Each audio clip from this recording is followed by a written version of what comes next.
हिंदू धर्म ग्रंथों में मनुष्य के लिए जो 16 संस्कार निर्धारित किए गए हैं, उनमें पुंसवन संस्कार दूसरे स्थान पर आता है।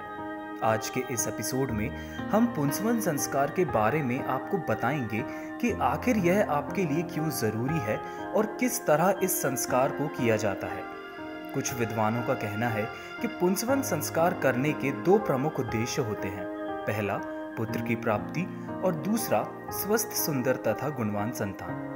प्रश्न यह है कि क्या यह व्याख्या सही है? क्या सचमुच हिंदू धर्म ग्रंथों में ऐसा कोई विधान बताया गया है जिससे गर्भ में पल रहे शिशु के लिंग का निर्धारण किया जा सके? इसे जानने के लिए स्मृति संग्रह का जिक्र यहाँ जरूरी हो जाता है। स्मृति संग्रह में पुंसवन संस्कार के संदर्भ में स्पष्ट तौर पर लिखा गया है। स्मृति संग्रह के अनुसार गर्भ से पुत्र की प्राप्ति हो इसलिए पुंसवन संस्कार किया जाता है। यह संस्कार गर्भधारण के तीसरे माह में किया जाता है। मेडिकल साइंस के अनुसार यह वही समय होता है जब एक भ्रूण आकार धारण करते हुए शिशु का रूप लेता है। संस्कार के दौरान गर्भवती माता को कुछ विशेष प्रकार के श्लोक सुनाए जाते हैं। हिंदू धर्म शास्त्रों में पुत्र से तात्पर्य के बारे में स्पष्ट रूप से बताया गया है। पुम नामक नरक से जो रक्षा करता है उसे पुत्र कहते हैं।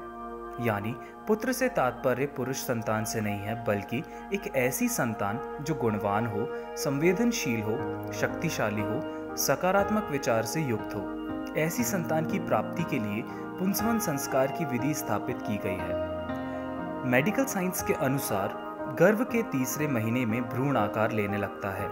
हिंदू धर्म ग्रंथों के अनुसार इसी के साथ गर्भ में जीवित शिशु ज्ञान ग्रहण करने लगता है।